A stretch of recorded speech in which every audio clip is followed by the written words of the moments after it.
జై తెలంగాణ, జై కేసీఆర్, జై కేటీఆర్, జై కేపీ వివేకానంద, జై షంబీపూర్ రాజాన. బుద్ధాపూర్ నియోజకవర్గం నుంచి ఈరోజు ఈ జరుగుతున్నటువంటి దారుణాన్ని రాష్ట్రంలోని ప్రతి ఒక్కరు కూడా చూస్తున్నారు. మంచి విలువైన కాలాన్ని వృధా చేస్తుంది ప్రభుత్వం. మాకు ఎవరికైతే ప్రజలకు ఇచ్చిన హామీలను తుంగలో దొక్కి వాళ్ళకి ఇచ్చినటువంటి హామీలను ఏవి కూడా అమలు పరచకుండా ఇవన్నీ టైంపాస్ చేస్తూ విలువైన కాలాన్ని ప్రజాధనాన్ని మొత్తం కూడా పాడు చేస్తూ టైం ఖరాబ్ చేస్తున్నారు.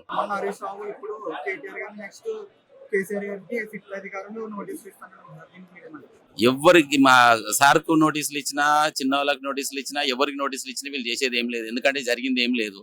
ఏదైతే ఈ ఫోన్ ట్యాపింగ్ కేసు గురించి వాళ్ళు మాట్లాడుతున్నారో ప్రస్తుతం వాళ్ళు చేస్తున్నది కూడా అదే.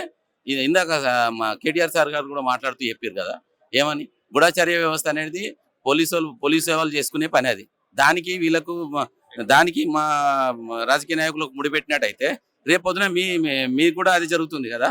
ఇప్పుడు మీరు చేస్తుంది కూడా అదే కదా అనే విషయాలను వాళ్ళు మరి గౌరవనీయులు మన ముఖ్యమంత్రి గారు గుర్తుపెట్టుకొని చేస్తే బాగుంటుంది. అసలు విషయం ఏంటంటే అసలు ఏవైతే ఈ 420 ఉన్నాయి కదా వాటిని పక్కదో పట్టించడం కోసమే ఇదంతా డ్రామా అని చెప్పేసి పబ్లిక్ మొత్తానికి అర్థమైంది. రేపు రాబో ఎలక్షన్లలో కూడా పబ్లిక్ దీనికి ధీటుగా సమాధానం చెప్తారని మేము చిత్తలి చేస్తా ఉన్నాం. ఖచ్చితంగా చేస్తున్నారు కాబట్టి వాళ్ళకు ఒకరి మీద కేటీఆర్ గారు చేసిందని అంటారు కదా. 2 సంవత్సరాల నుంచి ఇంకా కూడా ఎందుకు నిరూపణ చేయలేకపోతున్నారు? ప్రస్తుతం వాళ్ళ గవర్నమెంట్ లో వాళ్ళకి సంబంధించినవి వాళ్ళే వీక్ చేసుకుని వాళ్ళే బయటకు వస్తున్నాయి. అంటే అవి ఎట్లా బయటకు వస్తున్నాయి? అవి కూడా ఫోన్ ట్యాపింగ్ ద్వారానే బయటకు వస్తున్నాయి కదా. అది డిపార్ట్మెంట్ చేస్తుందని కేటీఆర్ గారు చెప్తా ఉన్నారు. డిపార్ట్మెంట్ వాళ్ళు చేసేది వాళ్ళు చేస్తారు. ఏదైతే గూఢచర్య వ్యవస్థ ఉందో రాజుల కాలం నుంచి ఉన్నది, ఇలా కొత్తగా వచ్చింది కాదు. అవతల రాజ్యం వాళ్ళు మన మీద దండయాత్రలు చేస్తారా, అల్లర్లు సృష్టిస్తారా, ఇవన్నీ కనుక్కోవడానికి గూఢచర్య వ్యవస్థ అప్పటి నుంచి ఉన్నది. ఇలా కొత్తగా చేసింది కాదు. కానీ దానేదో సాకుగా చూపిస్తూ ప్రజలకు ఇచ్చినటువంటి హామీలను ఎగ్గొట్టడం కోసం ఈ ప్రభుత్వం టైంపాస్ చేస్తుంది తప్ప దీనివల్ల పబ్లిక్ కు కానీ ఏ విధమైన ఉపయోగం లేదనేది అందరికి అర్థమైపోయింది. దీనికి సమాధానం అంతా కూడా రాబోయే ఎలక్షన్లలో ఖచ్చితంగా తెలియజేస్తారు. అదంతా కేవలం అందరూ అనుకునేదే. ఎవరైతే దీన్ని నడిపిస్తున్నారో, భయపెట్టో బతిమల నడిపిస్తున్నారో దానివల్ల జరుగుతున్నటువంటి సందర్భం తప్ప దీంట్లో నిజాలు ఎటువంటివి లేవు అనేది పబ్లిక్ మొత్తానికి కూడా తెలిసిపోయింది. రాబో కాలంలో దీనికి సంబంధించిన జవాబులు అనేవి పబ్లికే ఇస్తారు. రిమాండ్ చేస్తే ఏం జరుగుతుందని ఏం చేస్తారు వాళ్ళు? రిమాండ్ చేసినా ఏం చేసినా వాళ్ళు ఏం సాధించలేరు. కేవలం లీకులు ఇస్తూ ఏదో టైంపాస్ చేయడం తప్ప ఇది ఏం జరగదు కూడా. వాళ్ళు ఏం చేయలేరు కూడా. రిమాండ్ చేస్తే అంతకు 2 కూడా ఉప్పొంగి రేపొద్దున తెలంగాణ మొత్తం తిరగబడే అవకాశం ఉంది. ఫైనల్ గా ఇట్లాంటి డ్రామాలని బంద్ చేసి ప్రజలు మ్యాండేటరీ 5 సంవత్సరాలు వాళ్ళకు పని చేయమని చెప్పిచ్చిరు. కొన్ని కోట్ల రూపాయలు ఖర్చు, కోట్ల రూపాయలను ఖరాబ్ చేస్తూ విలువైన సమయాన్ని ఖరాబ్ చేస్తూ ఎందుకు మా తెలంగాణ దెబ్బ కొడుతున్నారు ఇట్లా ఆర్థికంగా? మీరు పరిపాలన కరెక్ట్ చేస్తే ఈరోజు ఒక్కొక్కరు పరిస్థితి దారుణం ఉంది. రైతులది కావచ్చు, మిగతా అందరిది కూడా. కాబట్టి పరిపాలన మీద దృష్టి పెట్టి కొంచెం తెలంగాణను ముందుకు పోయే విధంగా తీసుకోవాలని చెప్పేసి ముఖ్యమంత్రి గారికి విన్నవే అంతే. జై కేసీఆర్, జై హరీష్ అన్న. ముఖ్యంగా ఈరోజు కేటీఆర్ గారిని విచారణకు పిలవడంతో మేమందరము చాలా బాధాకరంగా భావిస్తున్నాము. అదేవిధంగా మీరు ఎన్ని కేసులు పెట్టినా ఇలా ఒరిగేది లేదు, చేసేది లేదు. రేవంత్ రెడ్డి గారు మీరు 136 కేసులు పెట్టుకోరి, 236 కేసులు పెట్టుకోరి, ఇలా ఒరిగేది ఏమి లేదు. అదేవిధంగా రాబోయే ఎలక్షన్లో జిహెచ్ఎంసీ ఎన్నికల్లో గెలిచేది బీఆర్ఎస్ ప్రభుత్వమే, సీఎం అయ్యేది మళ్ళీ కేసీఆర్ బాపే. మీరు ఎన్ని కుట్రలు చేసినా ఇక్కడ ఒరిగేది ఏమి లేదు, వచ్చేది మాత్రం పక్కా తెలంగాణనే. ఈట్ కే జవాబ్ పత్తర్ సే దేతే హమ్. ఇటునా కేసీఆర్ సార్, మన రేవంత్ రెడ్డి సార్, ఈట్ కే జవాబ్ పత్తర్ సే. నీకు వడ్డీతో సహా నీకు ముందు ముందు ముందు ముసళ్ళ పండుగ ఉంది. ఇది కరెక్ట్ కాదు చేయడము. నువ్వు ప్రతి ఒక్క కార్యక్రమము ప్రజల కోసం చేస్తున్న పథకాలు అమలు చేయకుండా రోజు ఒకటి కేటీఆర్ గారిని కానీ కేసీఆర్ గారిని కానీ కేసీఆర్ గారి ఫ్యామిలీనే కానీ ఇబ్బందులు పెట్టడం తప్పితే నువ్వు ప్రజల పాలనలో లేవు, ప్రభుత్వ పాలన లేవు.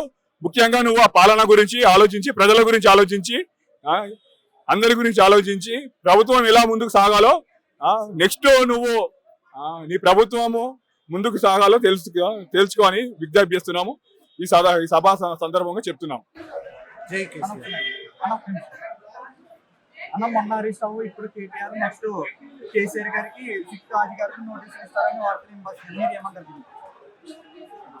కేసీఆర్ కే గాని కేటీఆర్ గారికే గాని అదే విధంగా హరీష్ రావుకే గాని ఎవరికి నోటీసులు ఇచ్చినా వీళ్ళు ఎప్పుడూ రాజులే అంటున్నా. ఏదో అడ్డగోలిగా నోటీసులు పంపిస్తే వచ్చేది చేసేది ఏం లేదు. ఎన్ని నోటీసులు పంపించినా వాళ్ళు ఒరిగేది ఏం లేదు. ఈ సభాముఖంగా చెప్తున్నాం. ఆధారాలు ఉన్నాయా? లేవు. ఆధారాలు చూపించమండి. మొన్నటికి మొన్న హరీష్ అన్న గారు విచారానికి వెళ్ళిండు. హరీష్ అన్న చేసిన సవాళ్లకు అక్కడ జవాబే లేదు. వాళ్ళు వేసిన క్వశ్చన్స్ కి జవాబులే లేవు. నోటు తడబడ్డది అంతేగాని అక్కడ ఒరిగింది ఏం లేదు. హరీష్ అన్న నీతి నిజాయితీగా ధర్మంగా నికాసైన లీడర్ గా కాలర్ బయటికి ఎగేసుకొని బయటకు వచ్చిండు. ఇదే విధంగా ఇలా కేటీఆర్ అన్న కూడా విచారణకు పోయిండు కదా. సాయంత్రం కల్లా ఎంత గర్వంగా వస్తాడో మీరు చూడండి. ఈ కవితలు ఇక అది ఫ్యామిలీ డిస్కషన్, మనం మాట్లాడలేము. అది అంత సినిమా లేదు. సాయంత్రం కల్లా మళ్ళీ మేము ఒక అదే విధంగా ఇప్పుడు కేటీఆర్ గారిని అరెస్ట్ చేస్తే తెలంగాణ రాష్ట్రం మొత్తం ఎట్లయితుంది అల్లకొల్లరంగా అది ప్రతి ఒక్కరు చూసారు. ముఖ్యంగా రేవంత్ రెడ్డికి ఏమనుకుంటున్నాం మాకు అర్థమైతే లేదు. మాది అంబర్పేట్ కాన్స్టిట్యున్సీ, నా పేరు మహేష్ గౌడ్. మేము ఇక్కడ కేటీఆర్ అన్న విచారణ కనుక మేమందరము మా యూత్ అంతా మేమందరం వచ్చి ఇక్కడ మేము ధర్నాలు చేస్తున్నాము. మమ్మల్ని ఇక్కడ ఎవరినేమో ఇట్లా మీరు ఇక్కడ నుంచి వస్తారు ఏంది అని అంటే మేము అంబర్పేట అని చెప్పాము. కేటీఆర్ అన్నని అరెస్ట్ చేయలేరు. కేటీఆర్ అన్న ఏ విధంగా అయితే లోపలికి వెళ్ళో అదే విధంగా బయటకు వచ్చాడు. బరాబర్ రుబాబు వస్తాడు. మళ్ళీ మీడియా మిత్రులతో అందరు మళ్ళీ మాట్లాడతాడని నేను మనసారా కోరుకుంటున్నాను. మొన్న హరీష్ రావు గారిని, ఈరోజు కేటీఆర్ గారిని, నెక్స్ట్ కేసీఆర్ గారిని సిట్ అధికారులు నోటీసులు ఇస్తానని వార్తలు. కేసీఆర్ గారు కాదు, కేటీఆర్ అన్నకి ఇచ్చినా, హరీష్ అన్నకి ఇచ్చినా, కేసీఆర్ అన్నకి ఇచ్చినా, ఎవరికి ఇచ్చినా ఏం కాదని మేము మా భరోసా మీద కేసీఆర్ అన్న, కేటీఆర్ అన్న, మన హరీష్ అన్న భరోసా మీద మేము నమ్మకంతోనే ఇంత దూరం వచ్చి అన్న గురించి మేము ఇక్కడ ధర్నా కాదు ఏదైనా చేయడానికి సిద్ధం ఉన్నాం. మేము రేవంత్ రెడ్డి గారు ఫస్ట్ హామీలు ఏమైతున్నాయో అవి రిలీజ్ చేయమనండి. ఇవి ట్రాపింగ్ కేసులు, ఆ కేసులు, ఈ కేసులు అని విచారణలు పెడితే ఎవరు భయపడేది ప్రత్యక్షమే లేదు. ప్రూఫ్ ఏముంది అని అడుగుతున్నా నేను. కాంగ్రెస్ ప్రభుత్వం ప్రూఫ్ ఏముంది? ప్రూఫ్ ఉంటే మీరు విచారణ కాదు, రిమాండ్ చేసినా, జైలు పంపించినా మేమేం భయపడము. మా తాన అంత ధైర్యం ఉంది, అంత సత్తా ఉంది. మేము కేటీఆర్ అన్న గురించి ఎంతరన్నా కొట్లాడతాం. తెలంగాణ గురించి మా ప్రాణాలు అయితే ఇవ్వడానికి సిద్ధంగా ఉన్నాం. కవిత గారి విషయం అయితే మేము మాట్లాడలేం బ్రదర్, ఎందుకంటే అది ఫ్యామిలీ విషయం కాబట్టి మాకేం సంబంధం లేదు. మీరు కేసీఆర్ అన్న గురించి, కేటీఆర్ అన్న గురించి, హరీష్ అన్న గురించి అడగండి, మేము చెప్తాం. అది వాస్తవం తెలుసుకోవాలి. ఎన్నో కష్టాలు పడి ఎన్నో ప్రజలని ఆదుకొని ఎంతో మంది ప్రాణాలు దానం చేసి తెలంగాణ తెచ్చింది మహానుభావుడు కేసీఆర్. ఆ దానికి ఈ రోజు ప్రతిపక్షంలో ఉన్నందుకు మాకు ఇట్లా ఇబ్బందులు పెడుతున్నా అంటే రేవంత్ అన్న మా కాన్స్టిట్యున్సీ కొడంగల్ కాన్స్టిట్యున్సీ మాకు తెలుసు ఏమేం చేశాడో ఏం లేదు. రేవంత్ రెడ్డి సార్ రెస్పెక్ట్ ఇవ్వాలి. ఆయన ప్రతిపక్షంలో ఉన్నంత మాత్రాన ఇట్లా ఇబ్బందులు పెట్టడం. మా కేటీఆర్ అన్న ఎన్ని కష్టాలు పడ్డాడు. ఈ రోజు హైదరాబాద్ ని తారుమారు చేసింది కేటీఆర్ అన్న. చూడండి, వెళ్ళి ఫైనాన్షియల్ డిస్ట్రిక్ట్ చూడండి, గచ్చిబౌలి చూడండి, ఎన్ని ఐటీ ఆఫీసు, ఎంతో మందికి జాబ్ లేని మనుషులకు అందరికీ ఈ రోజు ఐటీలో జాబ్ చేస్తున్నారు. ఈ రోజు హైదరాబాద్ అనేది ఇండియా లెవెల్లో టాప్ నడుస్తుంది ఐటీలో. అది తెలిసిన విషయమే, అందరు ప్రజలకు తెలిసిన విషయమే. కేసీఆర్ సార్ ఎన్ని కష్టాలు పడి ఈరోజు తెలంగాణ తెచ్చింది.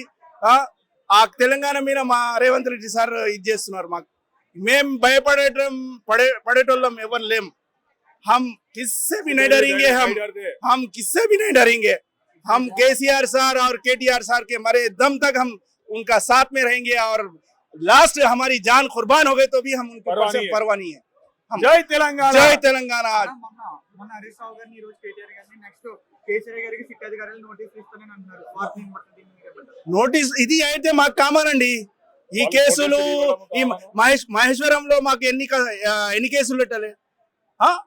పైన ఫండమెంటల్ రైట్స్ ఉన్నాయి, కేసు మాకు లాయర్స్ ఉన్నారు. ప్రతి ఒక్కటి మాకు తెలుసు ఎట్లా పోవాలని. మేము ప్రజలకు అన్ని తెలుసు. మేము మహేశ్వరం ఎట్లా కట్టాము, ప్రతి ఒక్కటి మేమేం చేసాము ప్రజలకు అన్ని తెలుసు. ప్రజలే చెప్తారు నెక్స్ట్ ఎలక్షన్ లో, ప్రజలే చెప్తారు. ప్రజలే నెక్స్ట్ ఎలక్షన్ లో చెప్తారు. మీకు రిమైండ్ తీసుకుంటే మాకు రూల్స్ లేవండి, మాకు తెలియదా? రిమైండ్ లో తీసుకుంటే ఏమవుతుంది? దానికి డిక్లరేషన్ ఇస్తాడు కదా కేటీఆర్ సార్ అనుగెచ్చి కట్టడా? ఎక్దమ్ వాళ్ళు ప్రెషర్ వేస్తున్నారు. మాకు అధికారంలో ఉన్నందుకు వాళ్ళు మాకు ప్రెషర్ వేస్తున్నారు. ఎవరికి భయపెట్టడం మాకు భయం అనేది లేదు. మేము నిజాయితీగా 10 సంవత్సరాలు పరిపాలన చేశాము. మేము ప్రజల్లో తిరిగాము, ప్రజల్లో మంచి చేశాము. ఆ ప్రజలే మీకు చెప్తారు.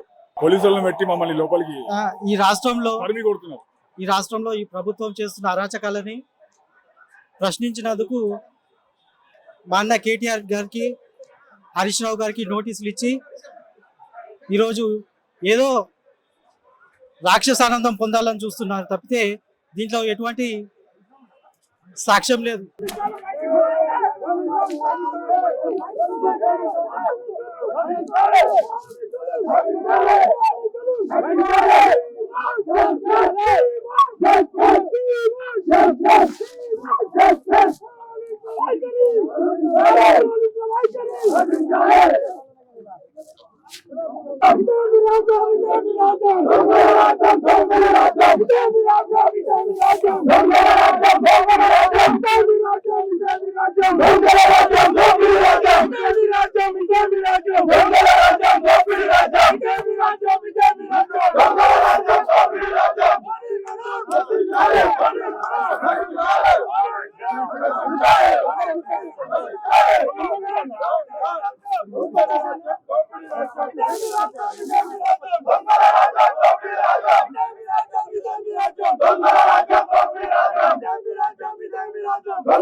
దొంగల